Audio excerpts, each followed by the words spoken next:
This is going to be an extremely busy month. I have to watch 104 soccer games, follow the pregame, the postgame, yell useless opinions at the TV. It's a lot. So I knew that when it comes to screening for colon cancer, the choice was clear. The Cologuard Plus test. It can be used at home and can only take 15 minutes, so I can do it during halftime and not miss any action. If you are 45 or older and at average risk, ask your healthcare provider about screening for colon cancer with the Cologuard test. You can also request a prescription at Cologuard.com. Welcome to a new era of baseball's great spectacle, the T-Mobile Home Run Derby, live on Netflix. The biggest sluggers in baseball put their talents to the test on All-Star Weekend. Raw power meets star power. Big swagger meets bigger slams. And you don't swing to make contact. You swing to make history. Watch the T-Mobile Home Run Derby live on Netflix, Monday, July 13th at 8 p.m. Eastern, 5 p.m. Pacific. I didn't think the pain from the shingles rash would affect simple, everyday tasks like bathing, getting dressed, or even walking around. I was wrong. Though not everyone at risk will develop it, 99% of people over the age of 50 already have the virus that causes shingles, and it could reactivate at any time. I developed it, and the blistering rash lasted for weeks. Don't learn the hard way, like I did. Talk to your doctor or pharmacist today. Sponsored by GSK. If you thought the URC was full of frauds, wait till you hear about Test Rugby in 2026. It's spin-off time. The club season is behind us. We're into the international season, so we are now a completely different podcast. It just looks the same because it's got all the same people on it, and we're talking about roughly the same kind of thing. We'll be talking about Ireland's narrow escape down in Australia, the Springboks destroying England, Wales won a match, Scotland won a match, Italy didn't win a match. And there were some other secret things that happened as well. This is, I've just decided to call it, the Nations Championship Rewind. Let's start the show.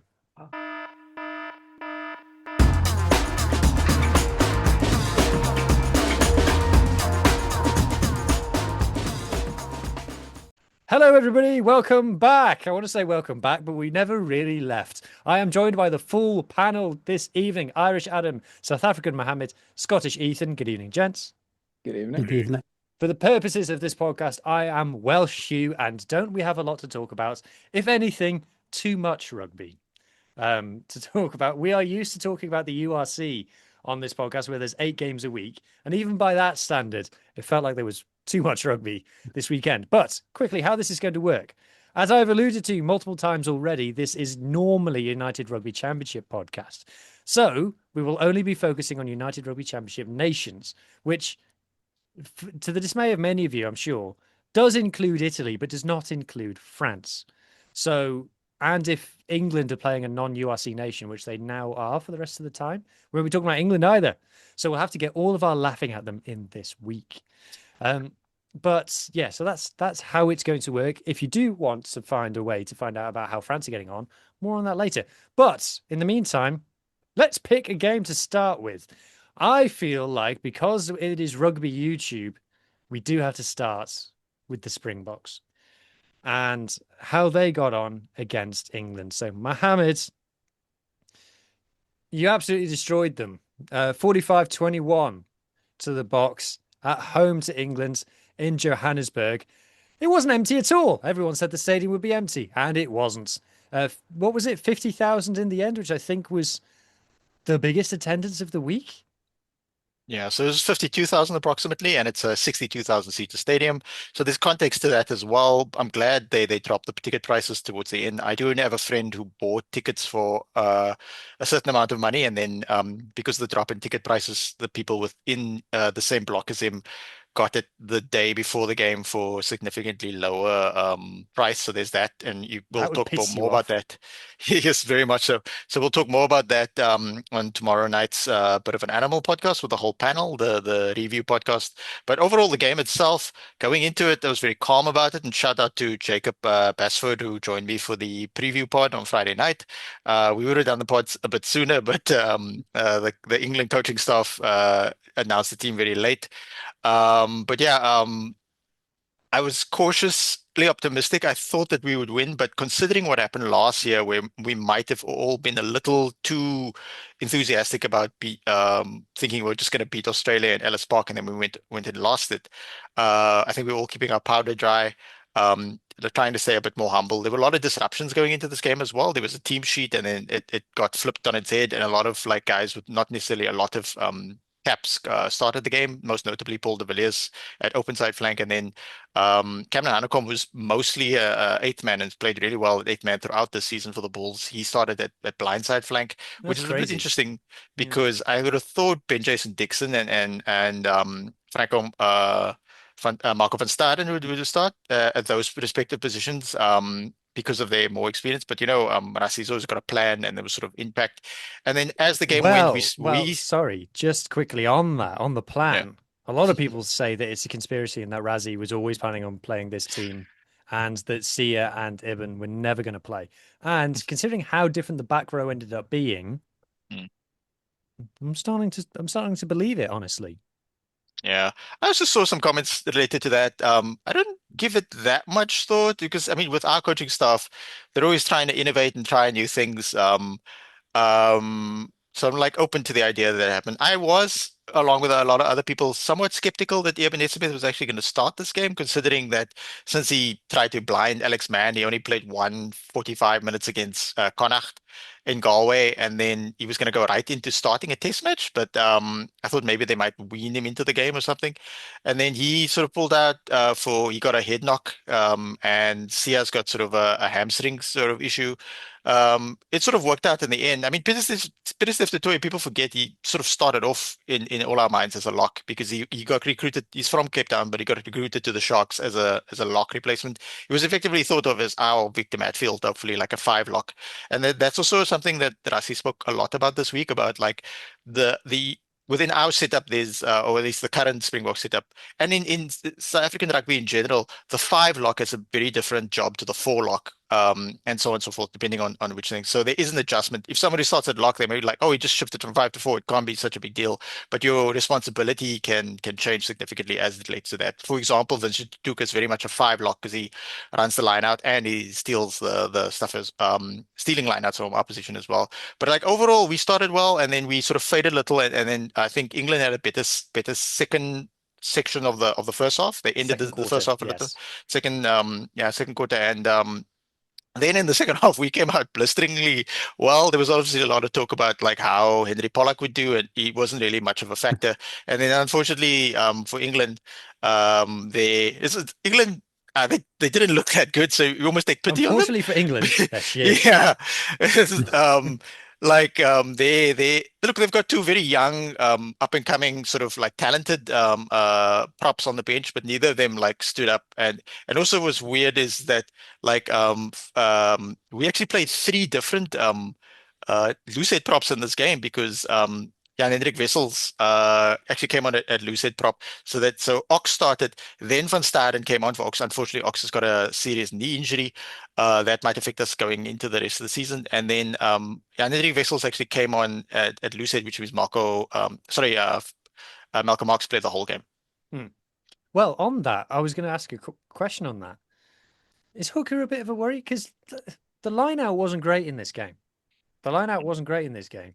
And if Malcolm Marx is playing full 80s and he played the vast majority of the minutes last year, despite the incredible depth that the Springboks have generally, it feels like if there's any one position where there's a bit of a worry, it's Hooker. So we're keeping an eye on that because I mean Malcolm Marx can't play every single game every 80 minutes, especially going into a World Cup. He's definitely our number one right now, but we'll see how things pan out long term. I was watching it with a neighbor, enjoying a Culture Lab kombucha. Shout out to them for sponsoring the Bit of an Animal podcast.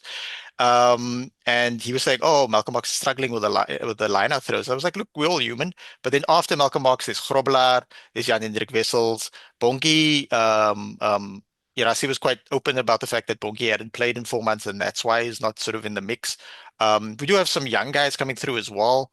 So let's sort of put a pin in that. It could come back to haunt us, but we're going to need that consistency because it is like every position on the field is a key position, but Hooker in particular when it comes to our dominance at the scrum. Yes, I completely agree. Looking back at the stats, I think one that kind of jumps out if because on this Nations Championship website, for some reason it's laid out a bit weird, and the color choices are neon green and white. And neon green doesn't relate to the home team or the away team or anything. It just relates to the team that had more. But what it does allow me to see is that England actually passed the ball more times than South Africa in this game. And that brings me on to a wider point that despite all the chat about Tony Ball, etc., the Box is still fucking direct.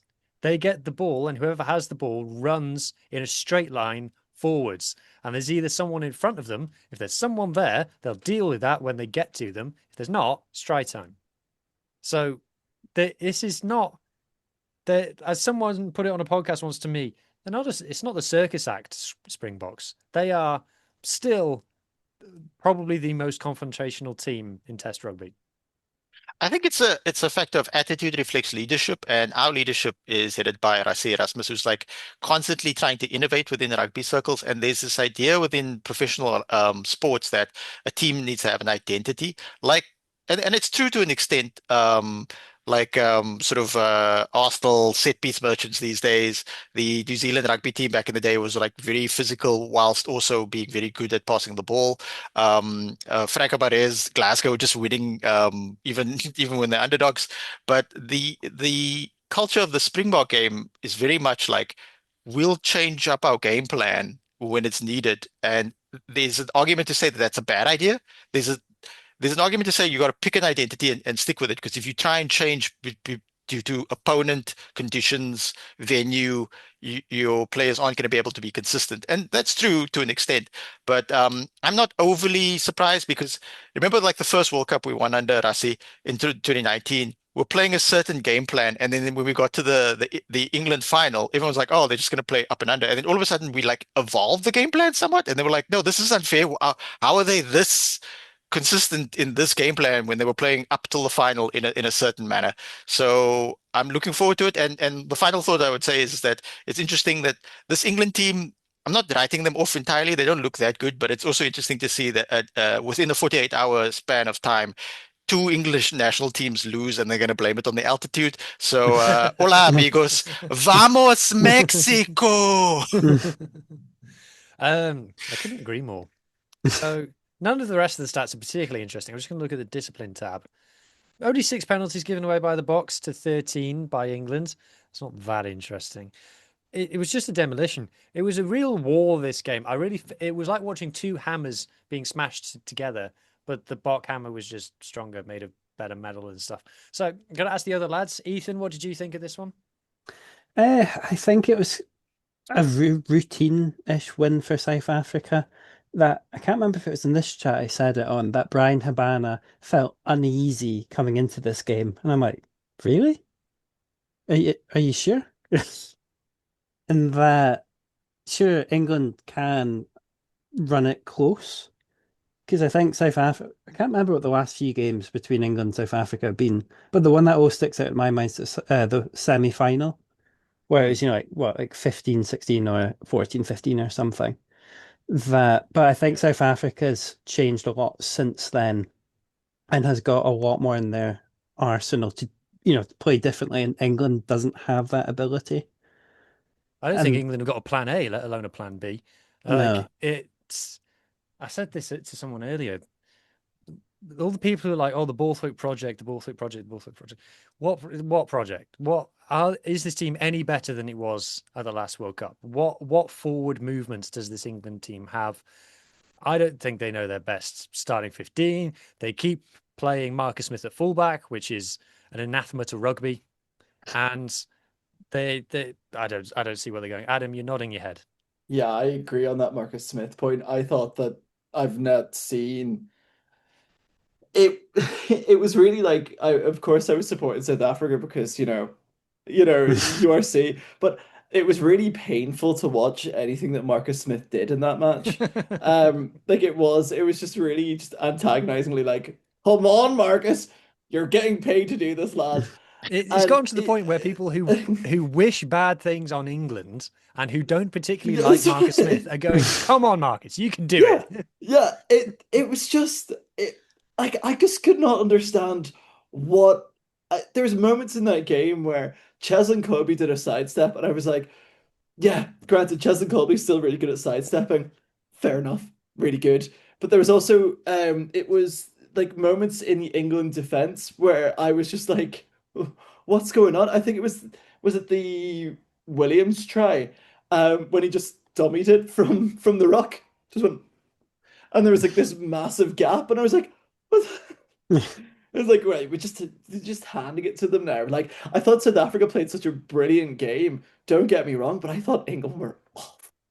I thought they were absolutely horrendous in parts where it was frustrating to watch, even as a neutral, to be like, there was no sort of game in it. I didn't feel like there was, even in that sort of, as we said, like the second quarter bit, I was just like, right, okay, can they kick on? And then just as the second half started, I was like, oh no, they fully can't. They just sort of remembered that they don't have any type of plan. But yeah, it was one of those where I enjoyed it to watch South Africa be dominant, but I didn't enjoy it compared to the other games that I watched. Every other game was way more competitive than that one. And I think as a Northern Hemisphere, if they're doing it by hemisphere teams, England really let down the Northern Hemisphere in that sort of instance. Yeah, They of were no entertainment. they were lambs to the slaughter. They just showed up and just accepted their Yeah, fate. In that second it, quarter, I thought that Finn Smith really did his best to drag them up, and I do think he's by far their best 10, in my yeah. opinion. And some kicks, and also again, the Bok line out struggling kind of gave England a bit of a foothold in it. But just in the second half, they just got obliterated. And when the Bok I bench came on, because let's not forget that Bok bench, it was versatile more than it was loaded. And you got someone like Zachary Porton on there, who's this. I'll ask you, Mohammed, was this a coming of age game for him? Because it's not his first cap, but it's the one where you're like, oh, okay, because England, if you read the Telegraph, read the Times, England hype up. I'll see if I can find the article in the background, actually. England hype up their prop stocks, their young props, a lot. And Zachary Porton went, that's cool. Welcome to Johannesburg. The Zach Porthan thing was huge because last season we were like surprised when he got picked because conventional wisdom says that tight head prop, you got to sort of like bleed people in. So we thought we understood what the depth chart would be. And then Zach Porthan got picked, and Rassi was like, no, he was captain of the under 20 team, not the one that won the World Cup more recently, but more not long ago. And he knows the system. So that reflects the fact that from SA schools to junior Springboks to SA South African Springbok A team to the senior team, there's like a system similar to when Nchunu got picked and he wasn't in the greatest form, and then Rassi was like, oh no, he knows the system. So Zach Bolton at such an age, even if you quite young but you're big, you tend to struggle at tight head prop because it's such a it's almost like a position for grizzled veterans type thing. I mean, we took Oosterrand to a World Cup and won it somehow in 2007. It was a different time back then, though, in terms of physicality and movement in rugby. But then, like, Zach Porthen, who struggled at times in the Currie Cup because he wasn't really surrounded by a lot of veterans, but then did well in URC and Champions Cup, and wasn't exactly flogged necessarily. Played every game for the Stormers. They played him here and there, so they managed him quite well. I mean, not only his scrummaging was solid, but also his run with the balls was quite good, and his tackling. So look, he's like he's also on that list. Everybody who was a Baby Buck captain is sort of earmarked to maybe one day become a national team captain. So look, we're keeping a powder dry, but think things are very positive as it relates to him. Um, I was laughing then because I stumbled across a Stuart Barnes column that was published an hour ago where he argues that Henry Pollock should be made England captain. I, We might as well make that's Adam him the captain. Yeah, that's the thing. Like, I firmly believe that Henry Pollock is a very good player.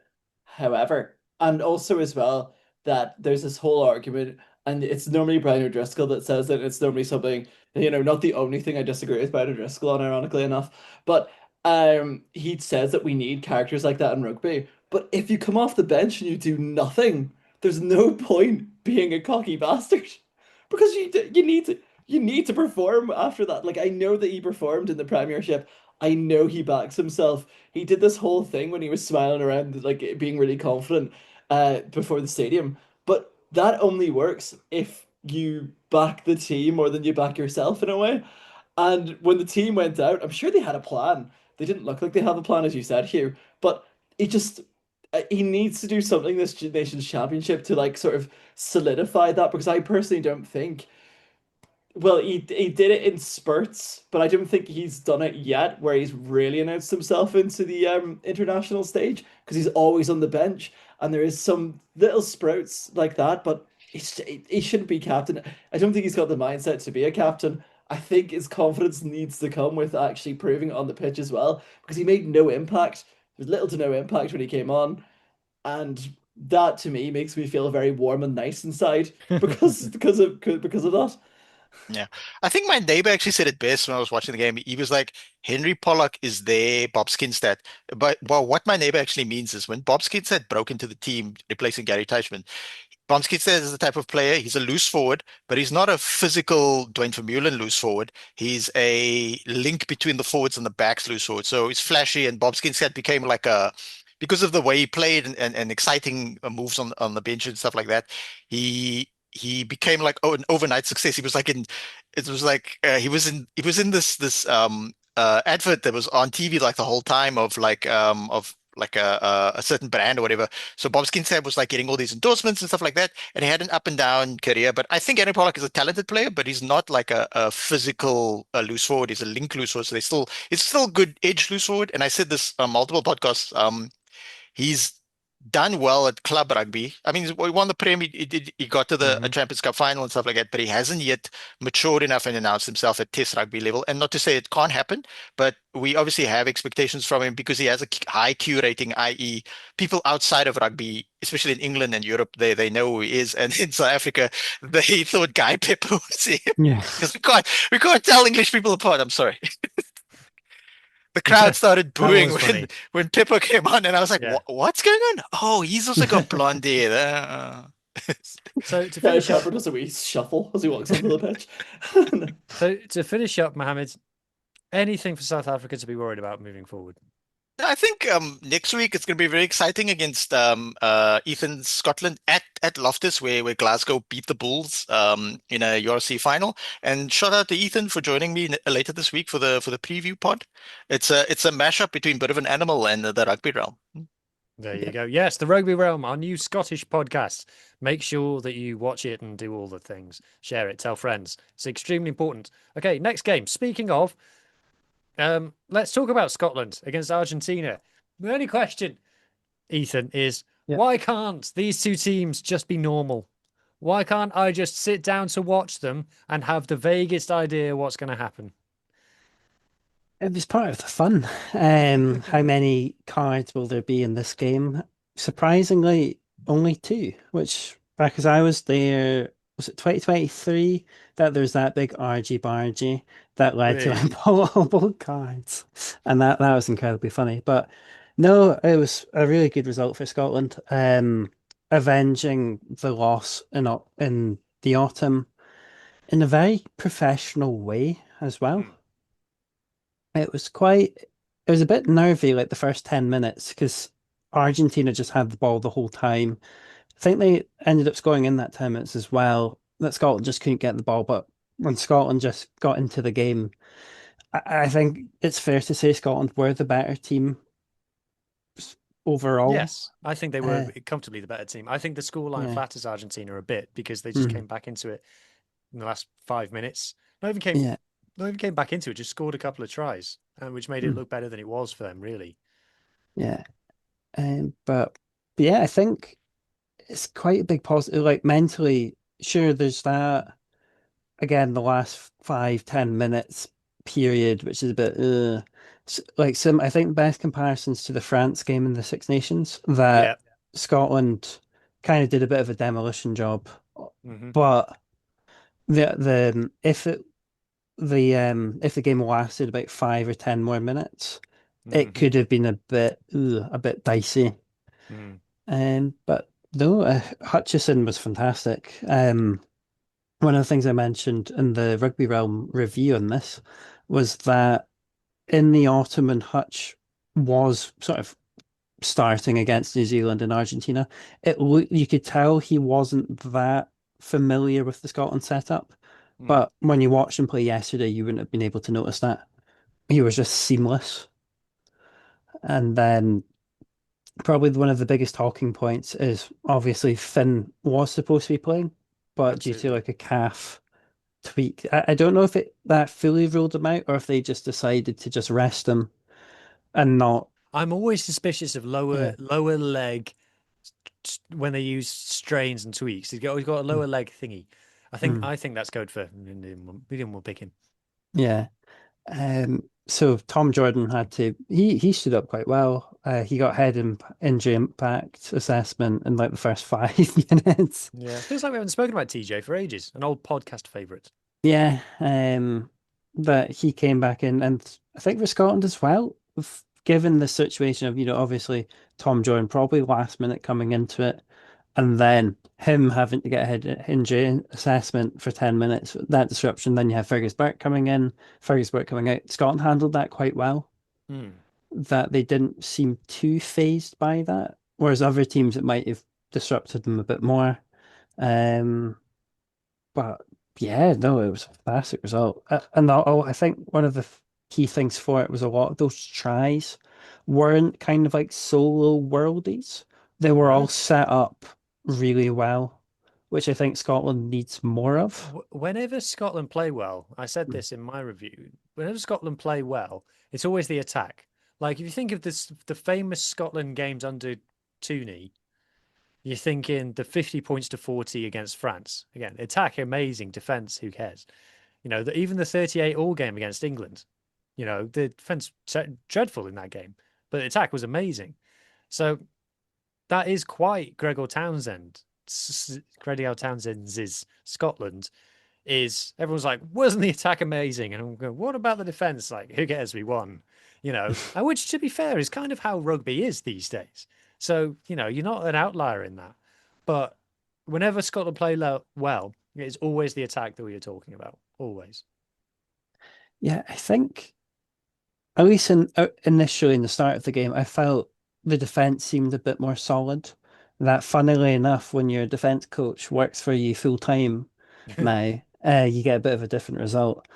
But no, there was a try saving tackle. I think it was by Ben White on, is it Iskra? It's In great, like the yes. first in the first like 5 or so minutes. That granted, Argentina did eventually end up scoring like 5 minutes later. But it was just that sort of thing that was quite a nice, unappreciated try saving moment early on. I'm just trying to think what else. um, It's one of those games that's hard to analyze because it was so yeah, mental. yeah, There's not much tactical analysis you can do. no, but Argentina were rattled. That was very funny. Because there's a moment, what's this, the scrum half called? The one with like the, Garcia.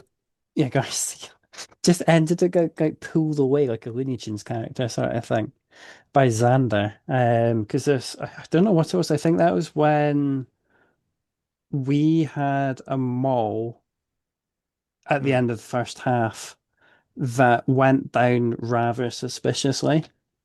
It might have been legal, it might not have been. It wasn't fully looked at, and that, funnily enough, led to a bit of a disagreement between players. And yeah, it didn't get super spicy, but it's stuff like that makes it a bit entertaining. Because yeah, Scotland. I don't know what it is between Scotland and Argentina that it always does get a bit heated. I don't know what it is. You're two very vibes teams. Yeah, Easy Yeah. I was vibes. gonna say it was very vibe for vibe team, and I really enjoyed that because I was it's sort of like what you always predict out of a Scotland Argentina game is like lots of fun and not that it's not serious rugby, but it's like type of rugby I'd play on a video game, and I'd be like, but I'm seeing it in real life, and I was like, this is so good. It was like it's very entertaining. You do. It wasn't the game to finish the day on. If you've watched if No. that was your sixth or seventh rugby match of the day and it was finishing at like 10 o'clock at night, You're like, can this just be like a routine kind of set piece heavy kind of a thing? For it to be that energy sapping to watch was a bit much. I don't know, Mohammed, did you catch much of this one? I enjoyed it. I think the reasons why these two teams are so good to watch is that they're just on the fringes of like the upper table of rugby union in terms of the internationals. So Wales have sort of dropped down a little, but these two teams are just below. South Africa, well, England's dropping down, Ireland and France and that type of thing. And they've got the look under certain circumstances they can be overall competitive, and you can't take anybody lightly in top tier rugby union. So looking and to my credit, when myself and Jacob did the preview show, we also quickly just did some quick fire previews of all the games, and I did pick Scotland because I thought that they would be really up for this, and yeah, it's going to be interesting to see them actually now fly over to Loftus from Argentina, and then see how they perform there. So yeah, very much entertaining game. Huh. Absolutely right. I think that's unless we're going to be here forever, I need to introduce a bit of Yeah. urgency to proceedings. So before we go any further, I just want to remind people that if you are enjoying what you are watching or listening to so far, we're going to talk about Ireland next. Then please consider subscribing to the Global Game Line on YouTube, the most diverse rugby platform, podcasting platform in the entire world, especially now that we have a Scottish rugby podcast, which you can click on and watch or listen to if you like. It's called Scottish Rugby Realm, where they talk about all the Argentinian game in even more depth than we just did. There's also at least one, sometimes two, weekly South African shows. There's a weekly French show. So we're not talking about France in this podcast, but if you would like to hear about France, I host a weekly French rugby podcast where we will be talking about France. That will be out on Tuesday night. There's a weekly Irish show, which Adam is on, where they'll be talking in even more depth about the Irish games and probably the under-20s as well, who knows, than we are about to in this. There might be an American show, who knows? There might be other things as well that I'm probably forgetting. So it's a bit of rugby from a bit of everywhere, and if that sounds like a bit of you, please consider subscribing. Right, Adam, I made a promise that I now must keep, that we are now going to talk about Ireland. And I'm going to ask I'm going to ask you the question which I always feel like I ask you whenever we talk about not just Ireland, but any Irish team. And the question is this. You won, so everything is okay? Question mark? Short answer, no. Short answer, very no. We so as an Ireland fan, it's one of those ones where I get very frustrated, and I think every Irish fan gets very frustrated if you look into stats and if you look into everything else and if you actually watch the game. That was probably one of like that's a game that we should have lost. Like we should have lost that game. That it should have been a big shakeup. If we were to lose that game, there would have been some type of shakeup from that. But we haven't. We're probably gonna pick The it. Leinster Gambit. Shake up needed. Loss would have been good. You won. Nothing will change. Well, yeah, that's what it is. It's like watching Ireland is like for me, it's like, oh, this is what it must feel like to support Leinster because, half of the lads are from Leinster and, the Ulster lads, I always be like, oh yeah, at least they're playing well. Like Angus Bell played pretty well. I was just like, but it was one of those where I'm 36 missed tackles. That's the warning sign there. 183 tackles were made. 78% of the tackles were actually successfully made. That is ridiculous. And I'm not going to say a player because there's a line and there's a hook right Australia there. only got 79, to be fair. I know, but they were more. I felt like that Australian team really surprised me with how well they did play. I think in their first half alone, they were fine right in front. And then the wheels sort of came off after the McDermott try. They just did not look like they had a foothold in the game at all. It's one of those where I watched the game sort of with like not thinking that we were going to win it in the second half. There was moments where I thought, oh right, okay, like the Cian Prendergast try was really good. It was a really bashful try. Hugo Keenan was phenomenal. If we had a team of 15 Hugo Keenans, we would be grand.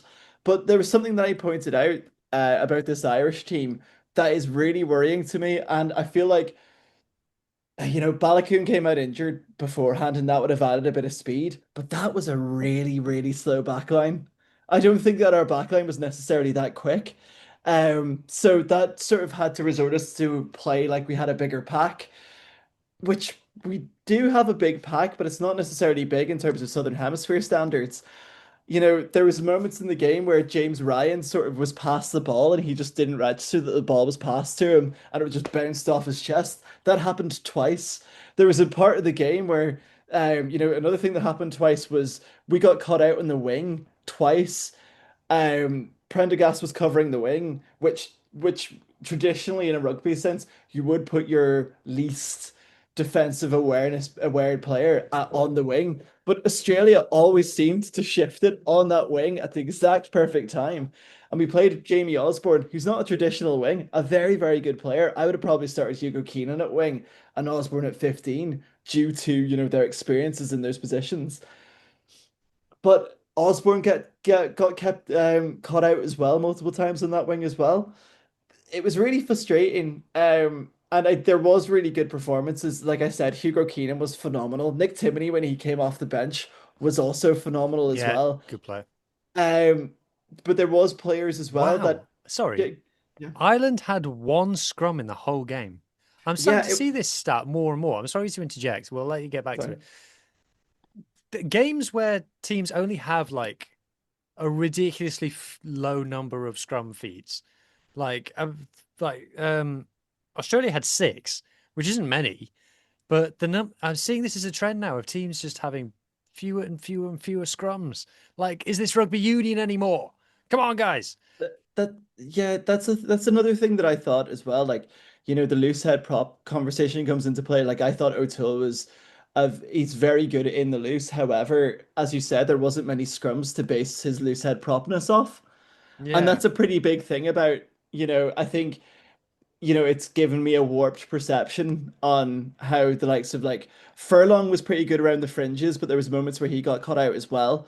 It's the same as O'Toole, but I thought Dan Sheehan had a pretty good game but it wasn't like a world beater game on Dan Sheehan's standards.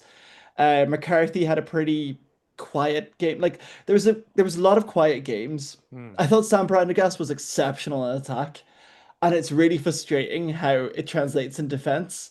I thought he made a spiral kick in the second half. It was just after McDermott's try that probably won us the game.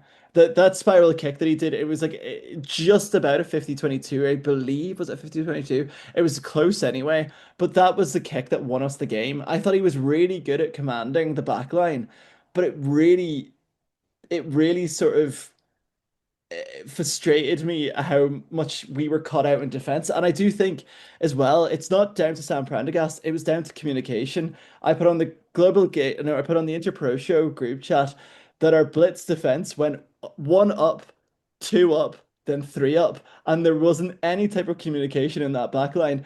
And Australia, to be fair to them, always found gaps. They always picked the weak shoulder, and that's where we had our 35 missed tackles. There was so many tackles that we shrugged off or we were bounced because they've just picked a weak shoulder because we overthought our defense. There was no communication, and it's something that we're going to get demolished by the All Blacks come a couple of weeks' time because there was no communication. There was no organization of that back line or that forward pack in and around the fringes in defence. Luckily enough, our attack did help, and I thought Thomas Clarkson was exceptional when he came off the bench as well. Very well taken try as well. I thought he was really good in the loose, really good in defence as well. You had the likes of Van der Fleer, I think made 25 tackles. Absorbing, not quite getting back to his best, but showing glimmers of what he was at his best. But there were still moments where I thought we should have lost this game. And I think it was one of those where Andy Farrell loves wins and he would only take wins. He will not have excuses if there's losses. He'll just see Andy this as a Farrell is win. pointing at his win-loss ratio right now and going, Yeah. it's better than it was Uh, last week. yeah, and it was, and fair play to him. Like he is at the minute the most successful Irish coach in the professional era, but I don't see any evolution in what we had in the Six Nations.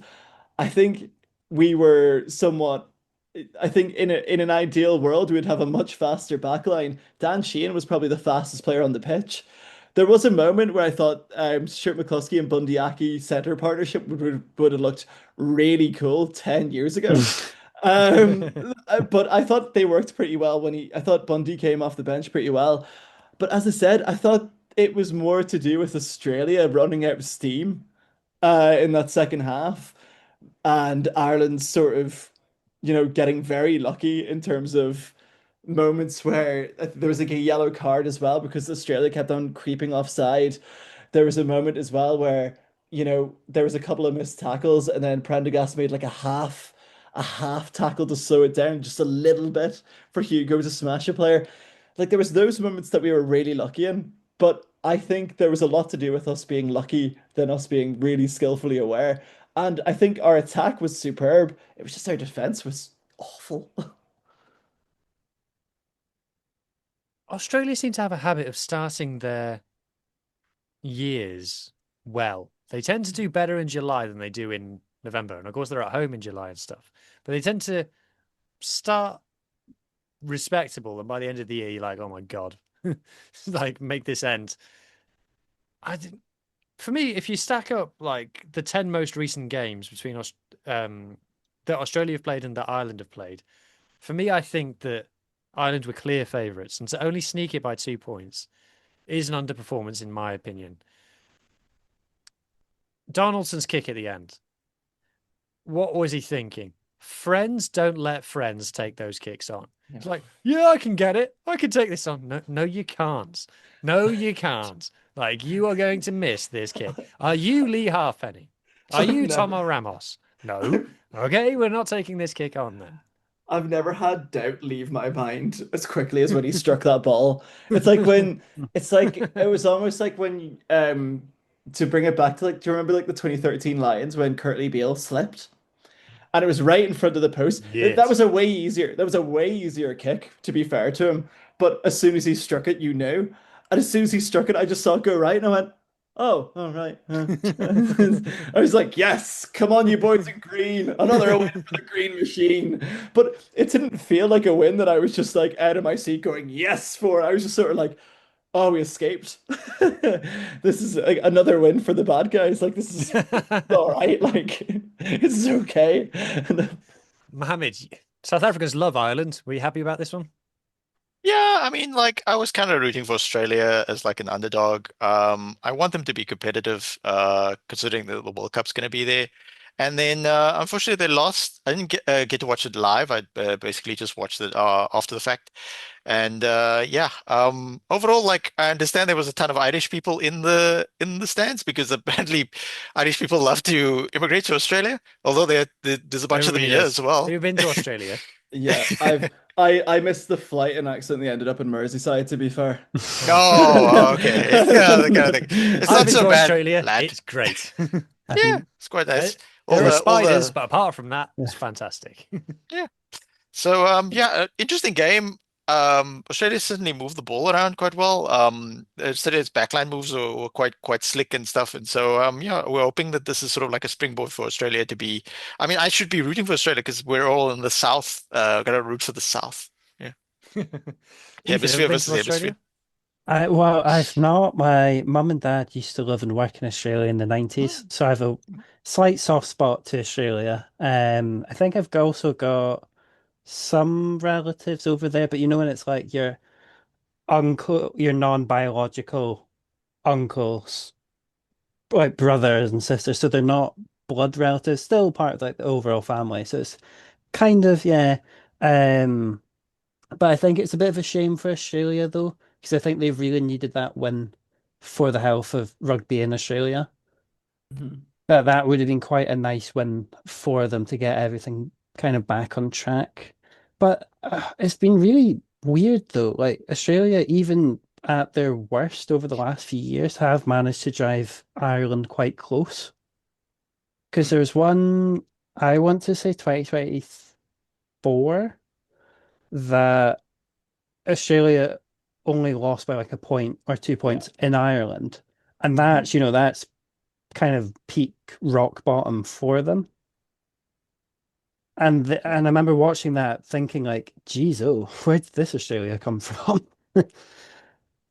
I, I I, just want to tell stories about when I went to Australia, Mm. but it was really great. Statutes of limitations have cleared. Yeah. No, most of them are animal related. Ah, I could go on for hours, but I, yeah, I switched onto this game.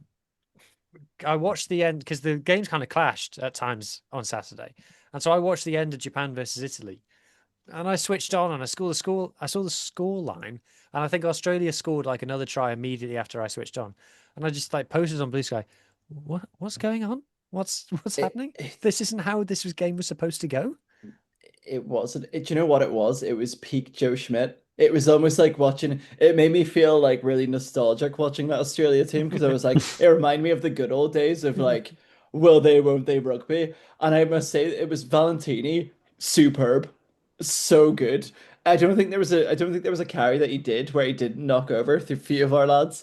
Um, but yeah, it was really good, like Joe Schmidt ball, and I do agree with Ethan. I think that win would have put it so perfectly for Australia in the run up to the World Cup next year. I think that would have been a blueprint. Do you know what I mean? And I do think they do have a blueprint. I think there's something there. There's definitely something there, and I think that's not to discourage us and us winning. And I'm sure the comments are going to absolutely love me. Um, but it's going to be something that we're going to look into in the Interpro show. As I would probably mention that I didn't realize that Tagburn wasn't playing until he was came off the bench, and I was sort of like, "There's the blue scrum cap." Oh, of course, that's why. But yeah, it was one of those games where I think we made a lot of mistakes, but Australia made more. And what professional game it'd be like up to Johnny would be onto this. What game of professional rugby internationally would have both teams having under 80% successful tackles? Oh, that's a great Do you know question. what I mean? Do you know what I mean? You should tweet up to Johnny at that because they're quite good at Yeah, replying at tweets. yeah. We would get that on for the global gain line for the Interpro show. We'll find out next time. Well, there you go. Tune in next week. Well, there you go. That's the end of Ireland versus Australia, everybody. The vast majority of the audience can now tune out because we're about to talk about Fiji versus Wales. A fantastic away win for Wales. Our first win down in the Southern Hemisphere since, I believe, 2016, where we beat Samoa and Tonga, not at the same time. I hear the weather was nice, man. It was nice weather, yeah. And I'm going all the way to Fiji next week as well. It only takes 3 hours in the car, it turns out. But yeah, so we won. What else would you like me to say about it? God, Dan Edwards only got one conversion. Sam Costello got two, and he was only on the pitch for about 4 minutes. Okay, right. So yeah, the stats. Okay, right. This is one. I'm going to skip the lineups. I'm going to go straight to the stats. The stats for this game are mental.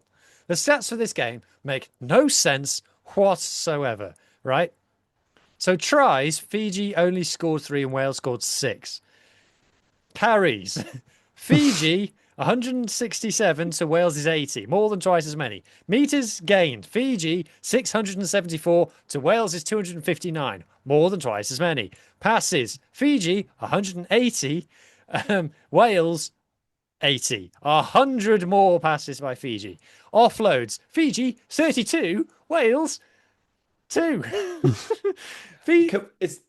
Is there ruck stats as well? Because I swear Fiji didn't hit a ruck in the entire first half. I will check. I will tell you I in a was moment. exhausted. I was exhausted by Fiji's watching it. Fiji's offloads. You saw a guy running, and then you saw him go to offload. You're like, don't offload there.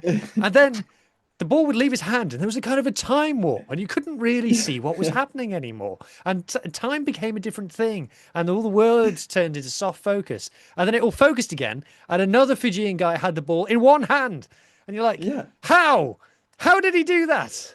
They played rugby like they were playing with a balloon. Like that's how I could explain it. I was just like, I was watching the game going, this is like the most mental spectacle. It was It's like the- a kid's party where there's a balloon and you're all trying to stop the balloon from touching the floor. That's what Fiji are like playing rugby.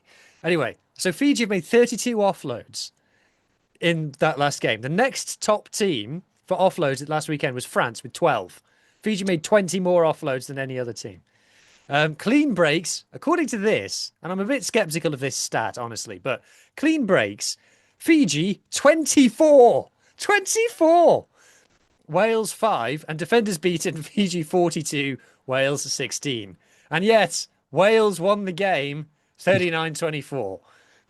There is no justice, there is no God, is my learning from this. Let's have a look, breakdown stats. So Fiji had 84 rucks, according to this, That's how did Wales have a less? Oh, that's the trick of the stats. Wales only had 46 things, and that probably comes down to possession. Wales 41% possession. It is away from home, at least. So that's your excuse. Defense. Let's have a look at the defensive stats. Oh, there you go, Adam. Two teams with less than 80%. Wales 64% tackle success and won the game. And won the game.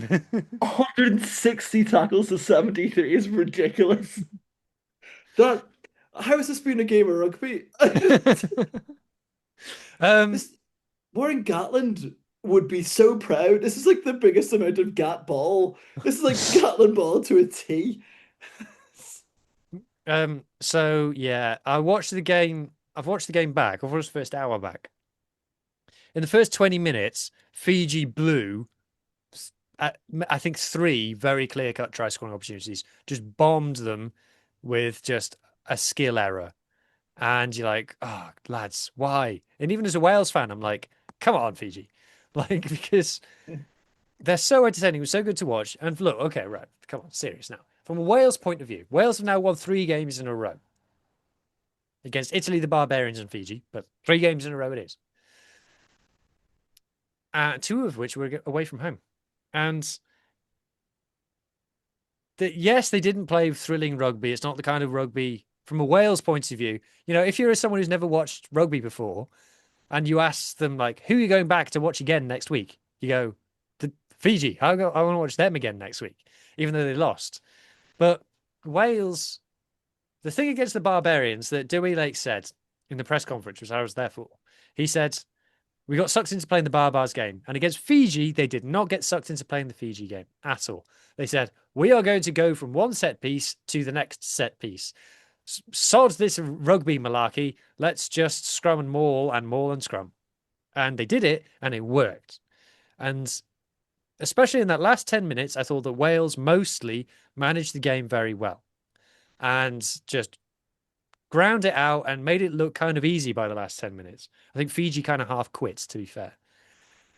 But given that this is a team that couldn't buy a win for the majority of the last 3 years, that's impressive. And that is a step forward.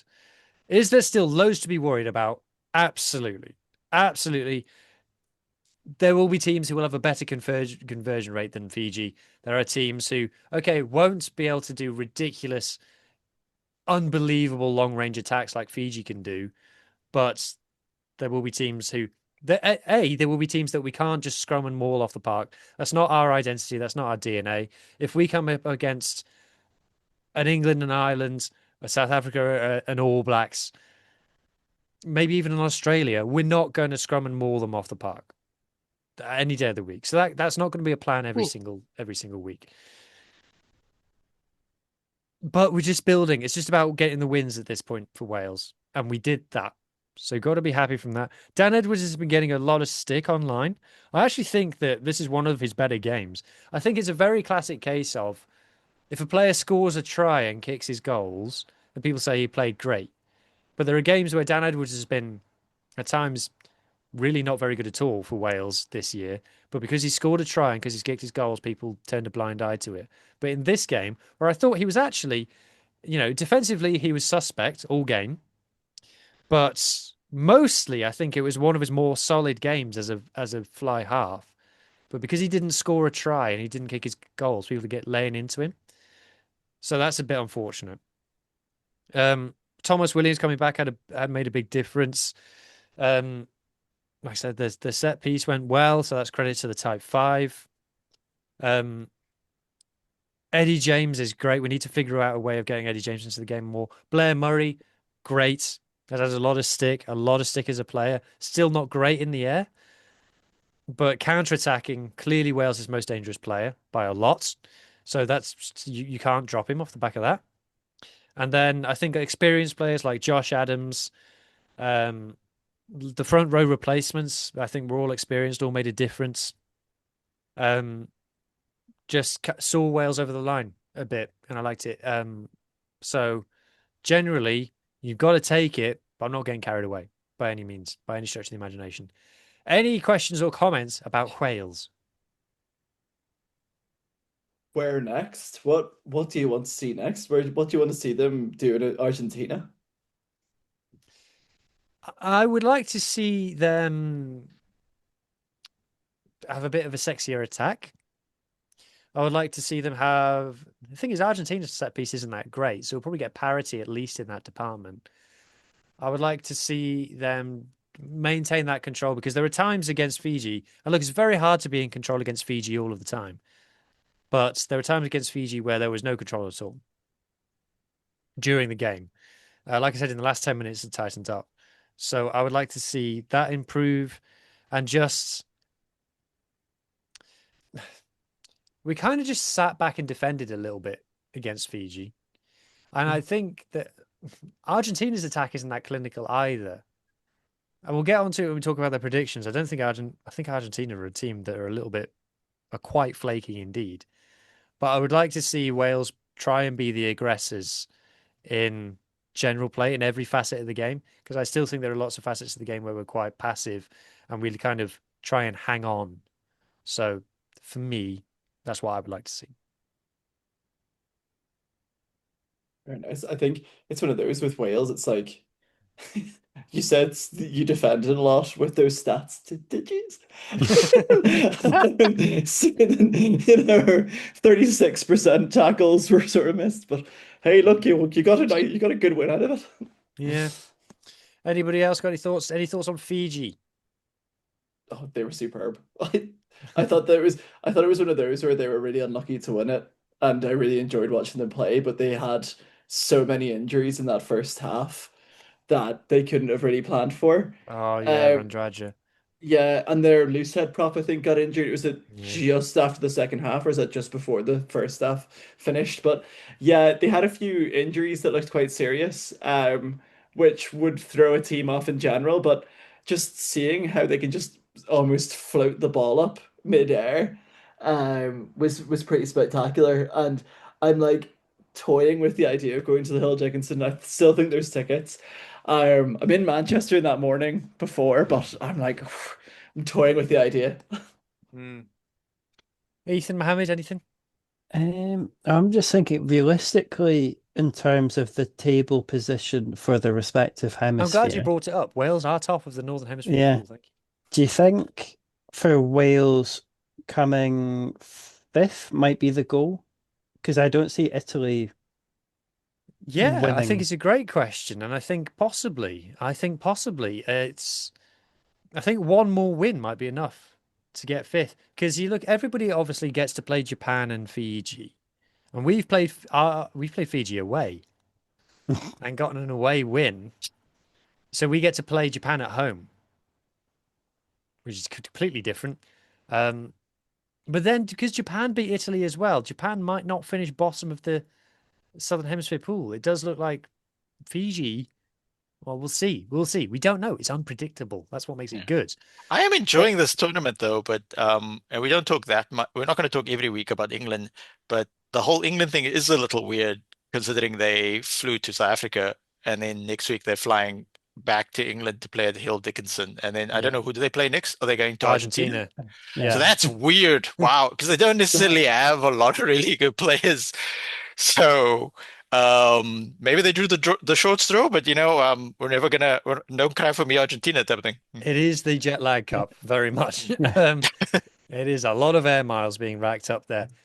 Um, so if I'm looking at who else we've got to beat, we're not going to beat the All Blacks. We're not going to beat the Springboks.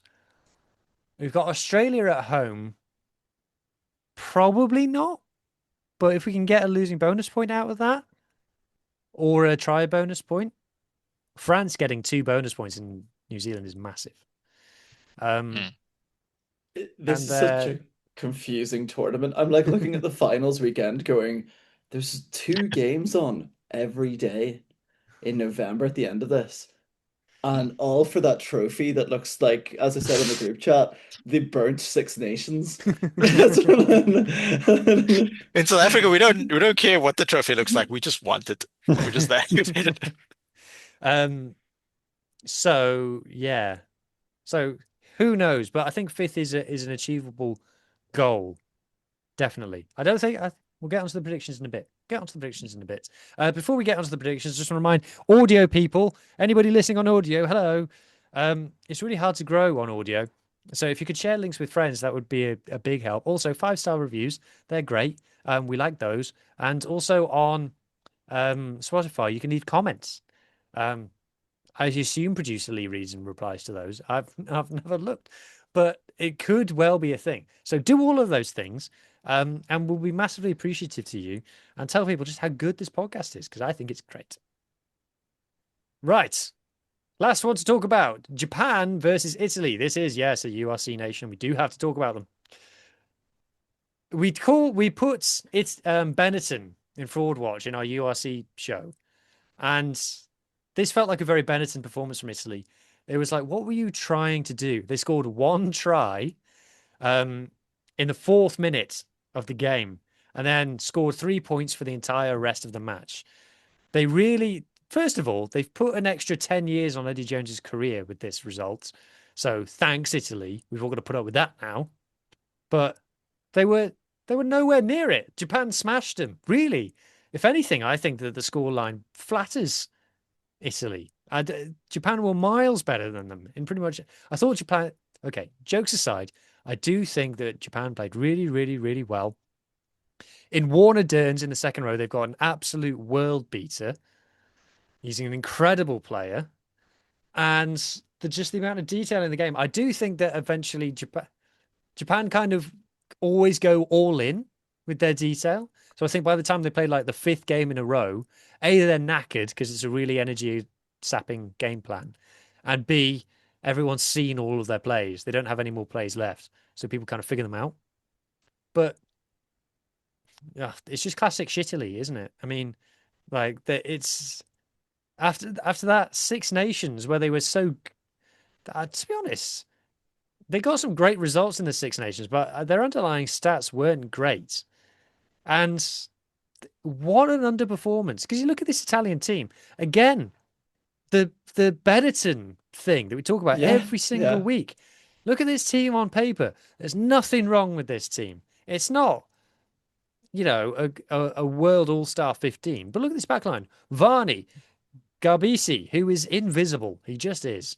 Montiuani, Manoncello, Brex, Faisal, who's very hyped. Pani at fullback. Tommy Allen on the bench. Wow. What are you missing, Italy? What's your excuse? It's like it's really weird because when you see a player like when you see that center partnership with Menoncello and Brax, they're going to be like the big well, they're both going to be in top 14 next year. You have to look at the whole landscape of how many of them do play in top 14. It's there's no improvement, and also 76% of fans predicted in Italy win, and they got their pants pulled down.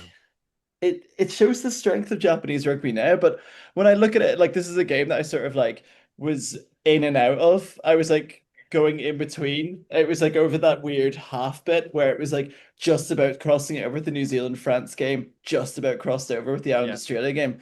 But looking at the stats alone and looking at the fact that Gabrici kicked a penalty in the 45th third minute doesn't strike me with like they believed in their attack because what was it in that moment you would have had Japan being out way like up by a few tries in the lead. Nothing screams that you don't trust your attack like, oh, we're down a few tries, what are we going to do? We're going to score 3 points and shave off it that way. It just doesn't really, it lacks ambition. Yes, I agree. Okay, before we get on to predictions, I just want to cover a bit of any other business. Mohammed, South Africa women destroyed USA. It was 29-0 at half time and 34-0 with like 50 minutes played. An incredible performance from the Lady Box at Ellis Park.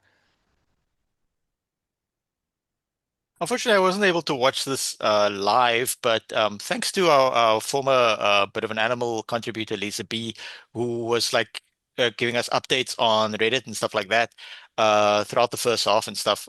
So credit to her. Also, some great updates in going into the game and then afterwards.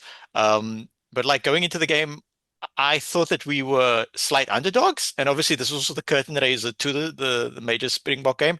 Yes, USA didn't necessarily bring their full strength team. This is my understanding, but with a new captain and a few new players, I am over the moon with this result, and I'm really looking forward to the two matches against Ireland here in Cape Town. I think they're both at the Athlone Stadium because hopefully myself and Lisa B will be attending at least one of those together, and then I'm hoping to do some actual live content for that as well. But as it relates to this game, um, completely stoked. I mean, um, they like one of the premium women's rugby teams in the world. And yes, we played at home and they were touring, but I didn't think we'd actually, I thought we'd get like a moral victory from this game as opposed to like an outright victory. So yeah, we'll see what happens next week as well. Yeah, over the moon. I think it's scary for women's rugby fans outside of South Africa, to be honest, because it's, with, but, and this is coming from a good place, that this is a compliment. You've been trying for about 5 minutes. Like South Africa is only really putting effort into women's rugby for 12 to 18 months, Yeah. really. And since they appointed Swayze to Brain, the incredible ascent to now the point where we now know that you wouldn't finish bottom in either the Pacific Four or the Six Nations. So you are comfortably a top 10 nation, probably closer to top five than you are to 10th. Yeah, what's also interesting is they changed a few things up. Like they played Malinga at outside center when she generally plays at wing. Um, Look, it's encouraging also, like we did said in the pre-pod discussion of like the Southern Kings being in Eastern Cape and their men's rugby not being so well because of maladministration. But what's encouraging for me is that despite the maladministration, the Southern Kings women's rugby is doing really well. And the Southern King is a majority black province within South Africa, but the passion for rugby there isn't that people aren't just playing rugby because it's what they do. It's been people have been playing rugby there for years. So as it relates to the men's game, people have been failed by the administrators, but the women's game is still pushing on. And I had this discussion with Jacob as well in the pre-pod discussion before we did the preview pod. He was asking about women's rugby in South Africa, considering England are the benchmark Mm. of women's rugby in the Red Roses. To their credit, they were not only very dominant but very entertaining. And I was telling him that it's encouraging because as a country we have a lot of things we need to work on, including sort of gender-based violence aspects and stuff like that. But having a women's team capture the imagination of our a broader community in such a way will actually help as it relates to those types of discussions. To the extent that I know people who aren't necessarily flush with cash, but still made the effort to go to the World Cup and at least watch one game in the last World Cup, watch one Mooibokke Women's Springbok game. So I'm really encouraged with this. And yeah, as somebody who was able to unfortunately only just watch one Women's Super League game, it was Western Province versus Sharks here at City Park. I really enjoyed the atmosphere and the sitting in the stands with the players who didn't make the team and players who were injured, like screaming for their teammates and stuff like that. So the atmosphere was fantastic. I just wish I could watch more of those games. So I think we've had that discussion on this podcast and in pre-podcast discussions of like the atmosphere at women's games is more it's just more of a vibe. So I think that's gonna reflect positively on South Africa and rugby as a whole. Totally agree. I totally agree. So that brings us on finally to predictions for next week. New Zealand versus Italy. Okay, right, let's do this then. By how many, Mohammed? By like 30 or something. Cameron got wow, Cameron got so good. We haven't mentioned him. Hat trick. There we go. Ethan, by how many? I think it's going to be a very dire day for Italian rugby. I think they'll probably get better in the autumn, but I'm going to go over 30, 35. Adam, a light has gone out somewhere Uh, in your it's room. just I no, it's the sun is coming. It's really quickly. It's mad. You guys have the I'm sun in Ireland? I've been. I'm in England. I'm in Merseyside at the minute. But Don't I'm gonna don't dox say yourself, Adam. 40 points. 40 points. It's a big place. It's a big place. And the 40 points. Oh, New Zealand by 40. Yes, Okay, I think I I think yeah. New Zealand. I think New Zealand by 30. I think New Zealand by 30. Not doing Australia versus France, sadly. Japan versus Ireland, which is being played in the famous Japanese city of Sydney or wherever it is. Um, Japan versus Ireland. What kind of lineup are you expecting for Ireland in this one? Oh, I think you have to terrifyingly go full similar. strength, to be honest. Yeah, it's going to be terrifyingly similar. I want it to be a mixed team. I want to see your Bryn Wards. I want to Oh, see, all of these type of players. But then I feel like it's going to be the exact same team next week, but replace Ryan with Byrne and replace Ryan with Byrne and probably replace Timony, like play Timony. It's one of those where I it's Andy Farrell. He wants to win. He wants to win trophies. I feel like Japan flying over to Australia shows how this tournament is already fraudulent. Bearing in mind that Fiji are apparently playing that I apparently live in Fiji next week. It's one of those where I think that the travel that Japan have to face compared to what we have to face is going to massively help us.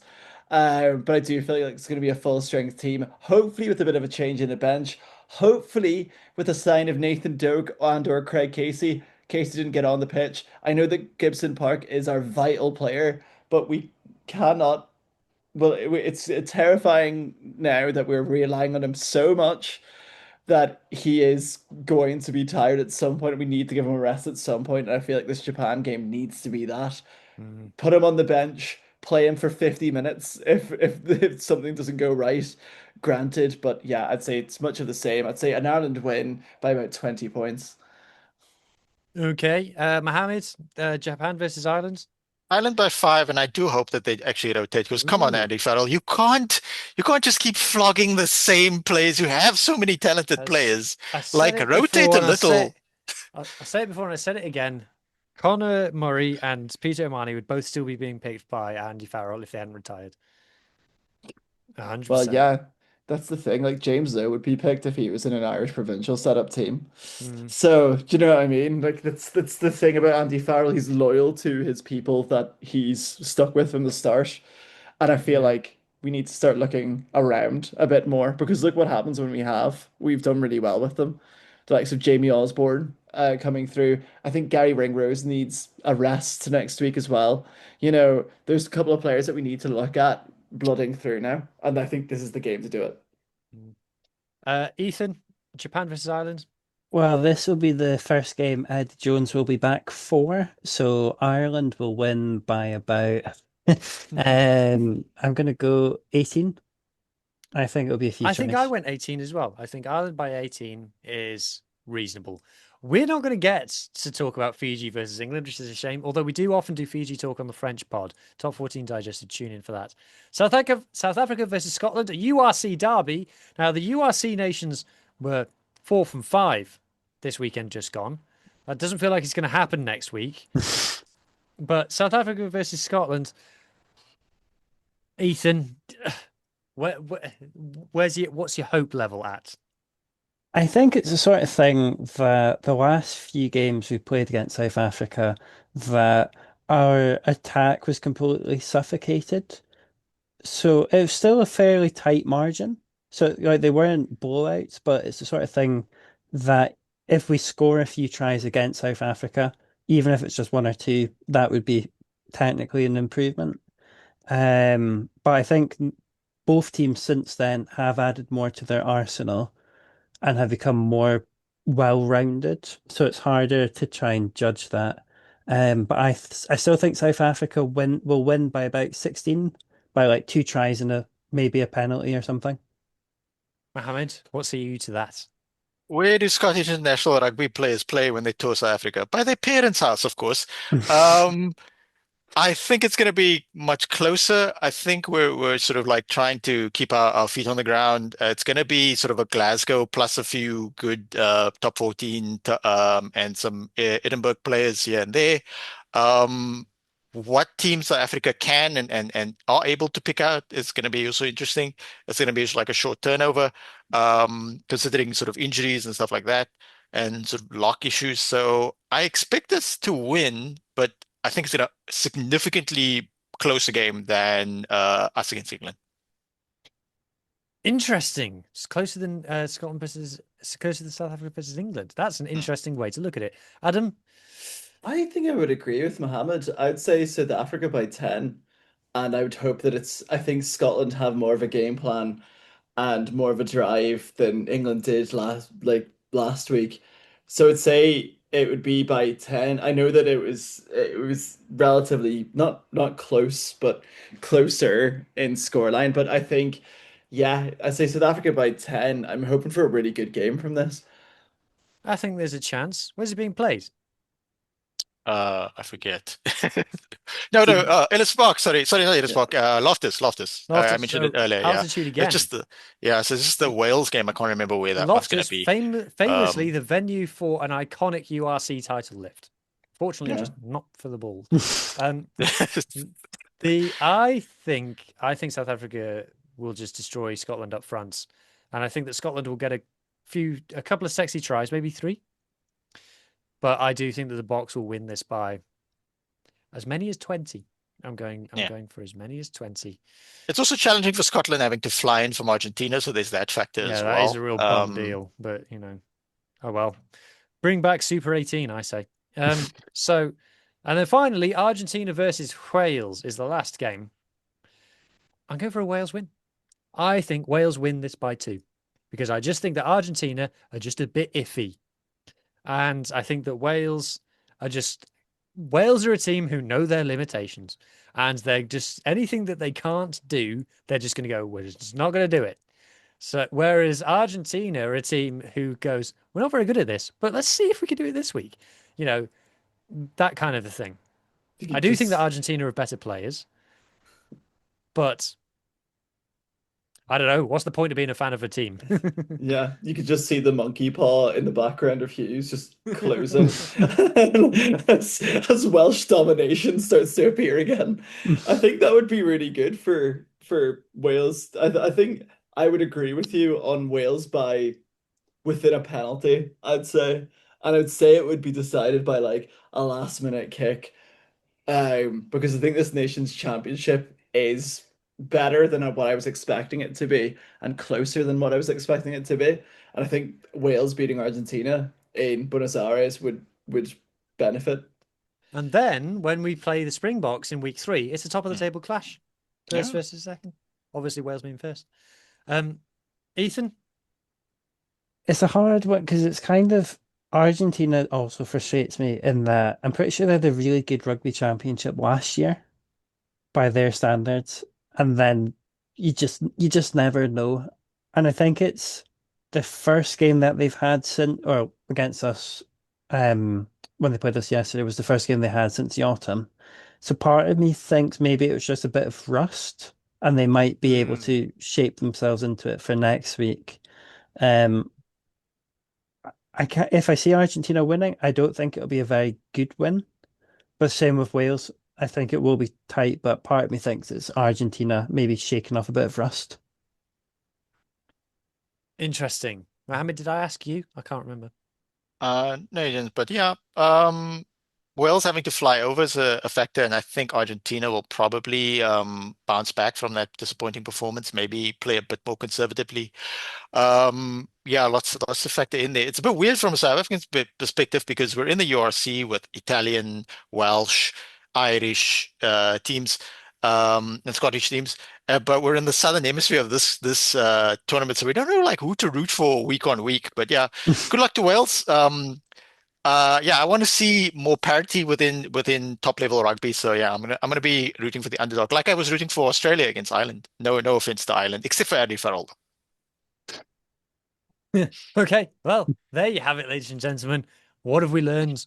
Anything? But the fact is that we have reached the end of the podcast. So that just leaves me to say thank you very much to Irish Adam, South African Mohammed, and Scottish Ethan. Vamos, Mexico. For the purposes of this podcast, I have been Welsh Hugh. Enjoy your rugby and hope that everybody's team wins. Bye.